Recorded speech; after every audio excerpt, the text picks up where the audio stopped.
भाऊ नमस्कार. नमस्कार वाणी साहेब. साहेब आज टोमॅटोला काय बाजार भाव आहेत? आज तसं 400 पासून 600 पर्यंत बाजारभाव आहे. आपली किती लागवड आहे? आपली 1.25 एकर लागवड आहे. किती खर्च येतो? खर्च 1.5 लाखाच्या आसपास गेलेला आहे आतापर्यंत. यंदाचा सीझन कसा आहे? यंदाचा सीझन अवघड आहे कशामुळं? उष्णतेमुळं आणि दुसरी गोष्ट मार्केटला होणारी आवक त्यामुळे बाहेरचा माल आपल्या मार्केटला तुफान चालू आहे. आपल्या लोकल मालांकडे कडक उन्हाचा काय फटका बसतो? भरपूर बसतो. भरपूर म्हणजे चांगल्या प्रमाणात बसतो. आज कोणतीही व्हरायटी घ्या, सावो घ्या, 62-42 घ्या, अथर्व घ्या, आर्यमान सुद्धा घ्या, म्हणाव्याशी प्लॉट जमले नाही. प्लॉटला खर्च भरपूर झालेला आहे आणि तो त्या पट्टीत वसूल होण्याची शक्यता फारच कमी आहे. आणि माल जास्त म्हणजे आता हा माल जर पाहिला आपण, हा लाल झाल्यानंतर लूज पडतो. लूज झाल्यानंतर जास्त दूरवरच्या बाजारपेठेत जाऊ शकत नाही. त्याचा फटका शेतकऱ्याला फार बसतो. नारायणगावच्या मार्केटचा कारभार पाहता दूरवरचे शेतकरी इथे टोमॅटो विक्री करायला येतात. अगदी बीड पासून, संभाजीनगर पासून. जुन्नरच्या शेतकऱ्यांना असं वाटतं की बाहेरचा माल इथे विक्रीला आला नाही पाहिजे. नाही, आमचं म्हणणं काय माहिती वाणी साहेब, विक्रीला आला पाहिजे त्याबद्दल नाही. पण एक साधं सिंपल तुम्हाला उदाहरण देतो. सोलापूरचा माल आहे बरोबर ना. त्यांना सोलापूरचं लोकल मार्केट आहे, गुलटेकडी मार्केट आहे, मोसी मार्केट आहे, चाकण मार्केट आहे. एवढी सगळी लाईनशीर सगळी मार्केट सोडतात. माल कुठे येतो? नारायणगावला येतो. आता तुम्ही बीडचा उल्लेख केला. बीडचं मार्केट आहे, नगर मार्केट आहे, त्यांना नाशिक पण जवळ आहे. तो माल बाजार कमी असेल ना? बाजार कमी नाही, बाजार सगळीकडे स्टेबल आहे. बाजार इथल्या मार्केट एवढं लांब काय येतात? एवढं लांब वाहतुकीचा खर्च उलट जास्त आहे. उलट वाहतुकीचा खर्च जास्त आहे. अशा शेतकऱ्यांना काय आव्हान कराल? अशा शेतकऱ्यांना आव्हान करेल का एकच करेल का तुम्हाला जिथं योग्य दर मिळतील आणि व्यापारी पण चांगले पाहिजेत. जसे आमचं नारायणगाव, आमच्या इथल्या लोकल म्हणजे आमच्या तालुक्यातल्या राजकारण्यांनी आमच्या तालुक्यासाठी तर मी म्हणन चांगल्या सोयी सुविधा करून दिल्या आहेत. सगळी मार्केट आहे आमच्याकडे. कांद्याचं मार्केट आहे, तरकारी मार्केट आहे, टोमॅटो मार्केट आहे, फार सोयाबीनचं सुद्धा चालू केलंय संजय काळे साहेबांनी. त्याबद्दल धन्यवाद. असं तुमच्या तिथल्या लोकप्रतिनिधींच्या मागे लागून तुम्ही तिथं तुमची सोय करून घ्या. तुम्ही सगळेजण येताय कुठं नारायणगावला, स्वतःचे नुकसान होतंय ना, आमचंही नुकसान होतंय. आम्ही हे स्पष्ट बोलतो. जरी खुली मार्केट जरी असली तरी एवढ्या दूरवर येऊन तुम्हालाही परवडत नाही ना. वाहतुकीचा खर्च, तोडणीचा खर्च आणि बाजारभाव कमी परवडत नाही. नुकसान आहे, आपलंही नुकसान. आता आजचीच कंडिशन आहे. आपल्यापासून हायवे किती लांब येत नाही, बायपास साधारणतः 3.5-4 किलोमीटर हो. बरोबर ना. त्याच्याही पुढे 8 किलोमीटर लाईन होती. ती आजची कंडिशन उन्हाळ्यातच. उद्या परवा किती लाईन वाढेल.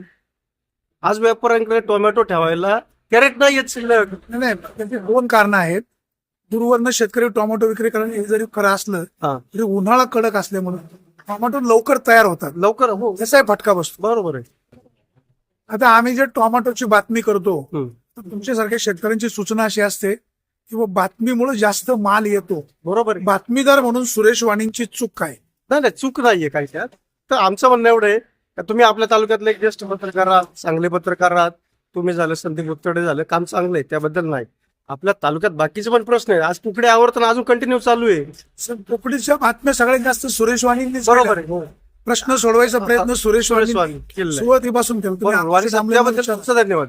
अंकुश शेटचं काम तर अतिशय चांगलं विषय आहे ना, प्रत्येक विषयाची आम्ही बातमी करतो. बरोबर आहे. जिथं अन्याय होतो तिथे पोहोचतो सगळ्यात अगोदर. बरोबर. फक्त आमचं तालुक्यातील शेतकरी म्हणून एक म्हणणं आहे तुमचं का तुम्ही जेवढा टोमॅटोवरती फोकस करताय ना एवढाच तालुक्यात इतर प्रश्न न पण करावं ही आमची नम्र विनंती आहे. 100% तुमची सूचना योग्य आहे. इतर विषयावर फोकस असतोच आहे. आता समजा शेतकऱ्यांच्या बागेत जाऊन आपण शेतकऱ्यांची मुलाखत घेतली तर चालेल, अतिशय आनंद होईल आम्हाला. जास्त इफेक्टिव्ह होईल. हो, जास्त शेतकऱ्यांची आजची खरी कंडिशन कळेल तुम्हाला. तर काय पाऊस पडत नाही, वरून राजाला काय प्रार्थना करावी? तर प्रार्थना काय, पाऊस सगळीकडेच नाही, देशात नाही ना, आपल्याकडे कुठून येणार आहे. आता गंमत आज झाली इथं शेतकऱ्यांचे जेवढे पैसे तुटतात तेवढे व्यापाऱ्यांचे पण तुटतायत.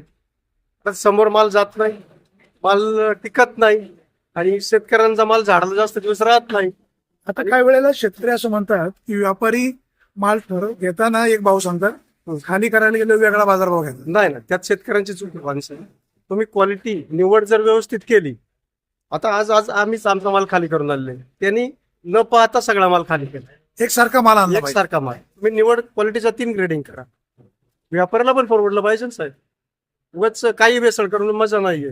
आता बीडचाच एक शेतकरी मागाशी माल घेऊन आला होता, 871 रुपयाने माल दिला त्याचा. 2 कॅरेट खाली झाला, व्यापारी 3रं कॅरेट खाली करून घेईना. म्हणजे निवड चांगली नव्हती त्यांची. तुम्ही निवड पण चांगली करा, बाजारभाव सुद्धा भांडून घ्या.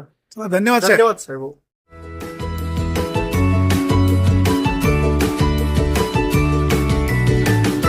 बातम्या शेतीच्या, बातम्या मातीच्या, बातम्या अन्यायाच्या, गुन्हेगारीच्या,